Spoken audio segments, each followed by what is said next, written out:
Well, hello friends, welcome back to Leona's Kitchen. Okay, I am wearing a dress. I just got home from work and we're going to continue with our study of gadgets that we use in the kitchen. I have a special treat. Today, 2 gadgets. Yes, it's true. I've got my KitchenAid mixer and I also have my pizzelle maker. Woohoo! Time for the holidays. So we're gonna be using this bad boy and I'm so blessed. I can honestly say that was probably one of the greatest gifts I ever received, and that was from Jim's mom many, many years ago. So I've been making pizzelles probably 20 years now with that pizzelle maker. And my KitchenAid I've had since we got married, which we're going on 25 years. So some things are built to last. I appreciate that. So I have the Cucina Pro, which was bought at an Italian bakery, and we use it. It's so cool. And you make 2 pizzelles at a time. I've prepped everything so we can get going. So we're going to make today chocolate pizzelles. Guess what? This is Casey's favorite.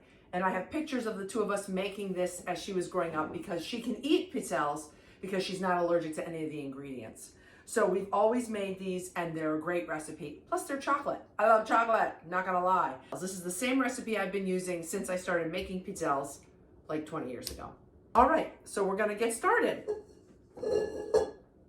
Okay, I've already melted the butter and that's just setting aside cooling. So it's 1 stick of butter. I think you're supposed to use unsalted, but in this case, I use salted. We're going to beat the eggs and the sugar until light yellow. So we have 3 eggs, and I have 3/4 of a cup of sugar. But because it's a chocolate recipe, you have to add 3 more tablespoons of sugar. So it's a lot of sugar, but it's worth it. Put this in. I forgot to put my apron on. So I made this apron for Halloween last year. We were gnomes. And so it was just part of a silly costume for Halloween. I was a gnome with my staff at my school. Everybody was gnomes. We had the hats and everything. So I'm gonna protect my beautiful sweater dress. It has a pheasant on it. I love it. Ralph Lauren. It's one of my favorites, and it was extremely cold today. It was like 30 degrees. So I was like, I'm gonna wear the warmest thing I have. And I was quite comfortable all day, even when I had to go out and do an observation in another building. All right, here we go. We're gonna start with the eggs and the sugar.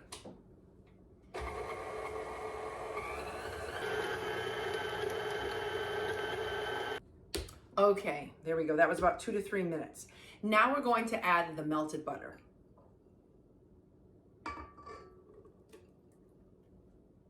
And more mixing. That is well incorporated. All the flour, which is 1 3/4 cups, 2 tablespoons of baking powder, and 3 tablespoons of cocoa powder. All right. These dry ingredients combined in my sifter, and then we'll go for that. All right, give me 1 second. I'm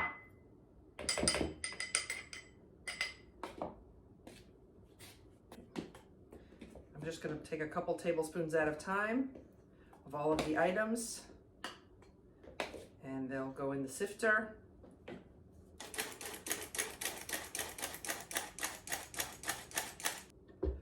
That, and we're gonna mix. See, I'm glad I have my apron on because it could get crazy in here. Party! Well, it is a party time. It's December. We're getting ready for all the fun parties that are going to take place, all the fun events. All right, the next set. All right, and mixing again. You can see it's doing really well. It's incorporating all the ingredients. It's looking good. All right, 3rd time's the charm. This should be it for all the ingredients getting sifted in. Oops, I spilled.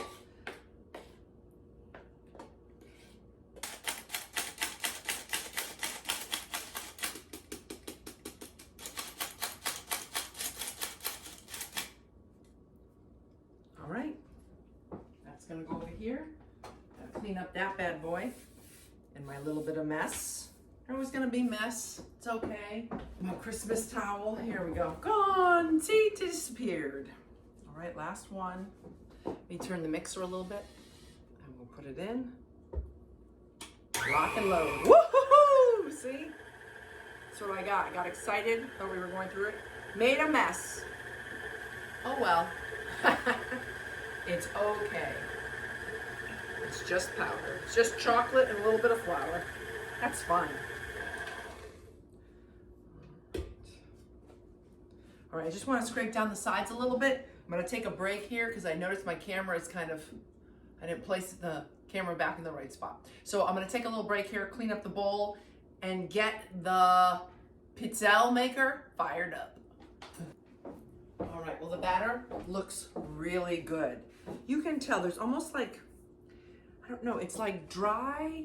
It's not wet. It's almost a dry batter, but not. After I've done it for so many years, I know the consistency, and I've got the I nailed it today, so I'm excited. Now I've plugged in my Cucina Pro. The important thing to know about this machine, and I think like most, is that it lights up when it's warmed up, right? It's ready to go. And then throughout, the light goes on and off. It's not telling you when to put in and take out the pizzelles. That's not what it's there for. It's trying to maintain as even as a temperature as possible. You don't want it to cook too fast and then the things get burned. So what I use is I use the timer on my stove, and that's how I know they're done. And then you have your drying rack set up. So I'm gonna do that now, put out my drying rack so that I can take the pizzelles and put them there. Before the first time you put the batter in the pizzelle maker, you have to add spray to the top and bottom of both sides. Okay, so that's how you get them not to stick. So I think it's gonna be great. It's a winner of a recipe. That's the most important thing. And I can't wait for Jim and Casey to get home. She will be so happy to eat them after dinner. So at the end of the day, that's what matters. Okay, I'm gonna be honest with you. There is a little bit of an art and a science to making good pizzelles. I use this, a scooper. You know, you don't want it overflowing out the sides. So you kind of have to try a few and see how it goes. Sometimes I'll cut them to make them neat. Again, they don't have to be perfect. They're cookies. They're gonna be amazing. So we're gonna spray. And we're going to scoop. And I use about 1 ball of batter, like this. Put it right in the middle. Boop. And then I close and squeeze. And it's coming out a little on this side, so it's a little heavy on. I'm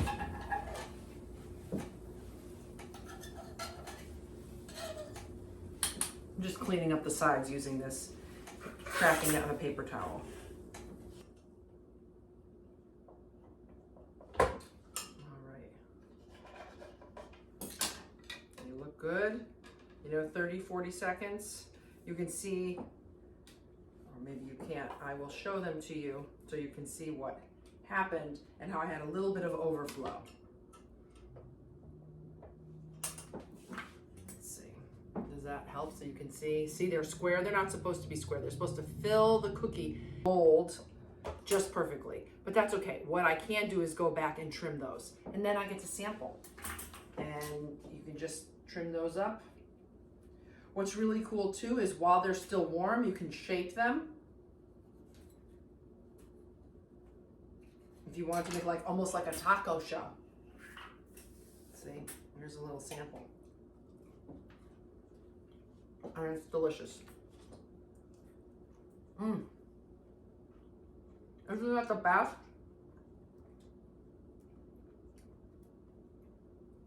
Oh, I can't wait to have one of these with tea. Okay. All right, next. Let's keep going. You want to place them towards the center back.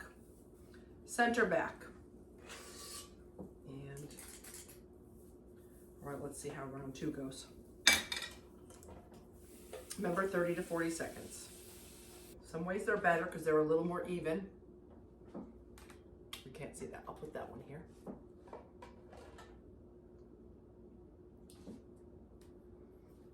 good, good. Coming out good.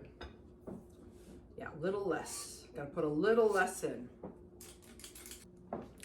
I don't know if you've noticed, but I decorated behind me. I didn't finish the shelves, but I decorated above the kitchen windows. So obviously you can see tributes to a couple things there. My dried oranges I made last year. You can see them. And then I have my bourbon, gin, vodka, champagne, of course, white wine, and then this side has a red wine. And then I have the beautiful ribbons that I made. Well, I tied ribbons. And I made a beautiful garland for above the sink here in the kitchen, and I made another one for the window over there. So a little bit of decorating. I'm still not done. We'll be doing more Friday. I'm a little bit behind schedule, but that's okay. Because remember, life doesn't have to be perfect to be beautiful.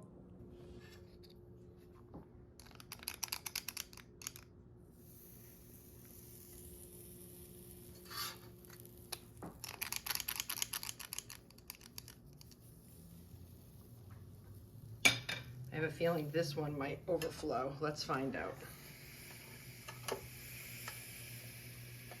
Bird's eye view right here. Let's see. A little bit too much right here. Scrape off.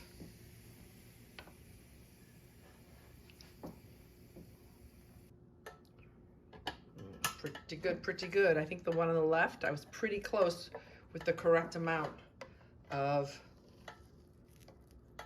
the batter. This is it. This is the last set of pizzelles that I'm making tonight.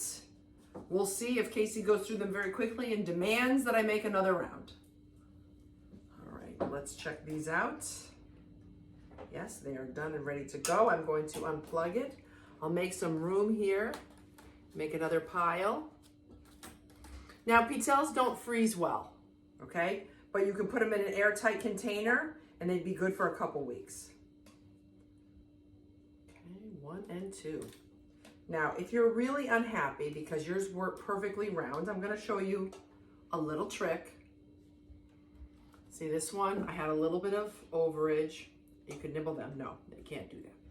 If you really were upset, you can just trim them if you really need to, if it matters that much to you. Okay, and that cleaned it up a little bit. I really wouldn't bother, but that's just me. So there you go. If that makes you a little happier, it's fine. Life doesn't have to be perfect to be beautiful. Manja. Jim, he's here. One now or with tea? With tea, with tea. With tea. All right. Have a great one. We'll see you next week. Or I'll see you Saturday on Leona's Creative Endeavors. Thanks for coming tonight. I'll make sure I put the recipe in the description below, and I hope you'll make them. Ciao.